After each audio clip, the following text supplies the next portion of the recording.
마스터셰프 코리아 2에서 뛰어난 조림 요리를 선보인 것을 계기로 조림과 관련된 캐릭터가 많이 붙었다.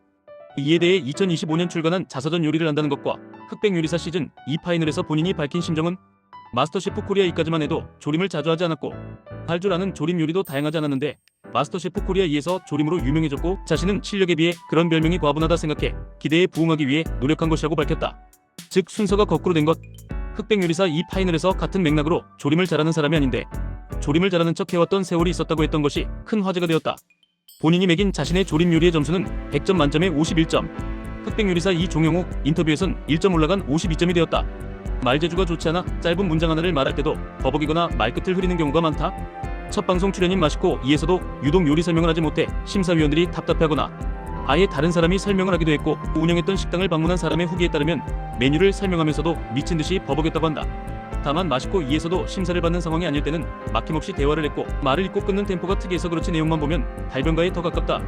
흑백 요리사 2 방영 후 안성재의 유튜브에 출연했을 때 안성재도 그런 모습에 계산적인 부분도 있는 것이냐며 물어봤고 심지어 본인 어머니로부터 너 짜고 하는 거야?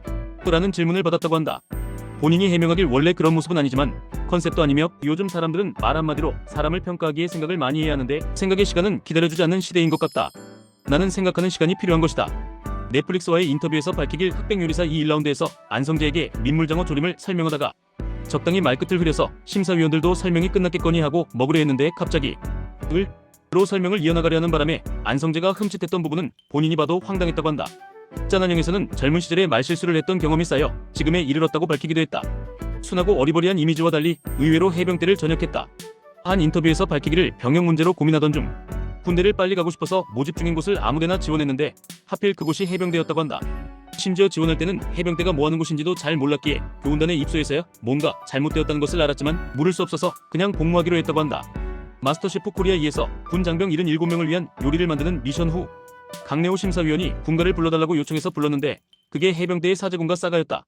그것도 첫 소절이 빠따도 아구창도 나 홀로 씹어 삼키매로 시작하는 통칭 빠따가를 불렀다. 아이러니하게도 해당 미션이 진행된 곳은 공군 부대였다. 당시엔 지금보다 방송 심의가 약한 편이었고 지상파 방송 대비 심의가 여유로운 케이블 방송이라 그런지 빠따와 아구창이라는 단어가 묵음이나 삐처리도 되지 않고 그대로 나왔다. 마스터셰프 코리아 2 출연 이후 결혼을 해서 딸이 한 명 있다고 한다. 냉부에서 공개한 이름은 지우. 두산 베어스의 팬으로 마스터셰프 코리아에서 두산 베어스 모자를 쓴 모습이 많이 포착되었다. 홍콩의 배우 겸 감독 주성치의 오랜 팬이다. 파괴조항을 가장 좋아하며 서유기 시리즈 서유기 -월 광고합, 서유기 설리기연도 재밌게 보았다고 한다. 유튜브에서 주성치의 자체 슬로우모션 장면을 따라하기도 했다. 2021년 9월 강내호 셰프의 유튜브에 출연하였으며 강내호 셰프는 최강욱의 오디션 미션 음식을 먹자마자 PD들에게 최강욱에게 1등 주고 방송 끝내자고 했다고 한다. 결승전에서도 어차피 최강욱이 1등할 게 보여서 너무 긴장감이 없을 정도였다고 한다.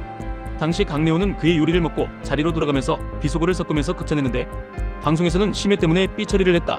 해당 영상에서 만화를 통해 요리를 배웠다고 한 이야기의 추가적인 설명도 나온다. 방송에선 만화를 통해 요리를 하게 됐다는 얘기를 들은 심사위원들이 일제히 웃음 짓는 표정이 잡혀 일견 우스워하는 것처럼 연출됐지만 여기서 강내호가 직접 일반인보다 요리사가 더 많이 보는 만화로 미스터 초밥왕과 고독한 미식가를 들었다. 특히 고독한 미식가에는 꽤 수준 높은 요리가 많이 있다고 평가했다. 흑백 요리사가 큰 흥행을 거두며 참가자들이 온갖 매체를 통해 자신을 알리고 있는 것과 달리 흑백 요리사에서 상당한 화제가 되었음에도 냉장고를 부탁해 신스 2014 출연 전까지 본업인 식당 영업 외엔 아무 대외 활동도 하지 않고 있었다. 심지어 몇 달 지나지 않아 식당도 닫았고 오래전부터 운영하던 본인 유튜브마저 냉장고를 부탁해 출연 발표 전까지 업로드를 멈췄고 그나마 업로드된 것도 광고가 붙은 영상이었다.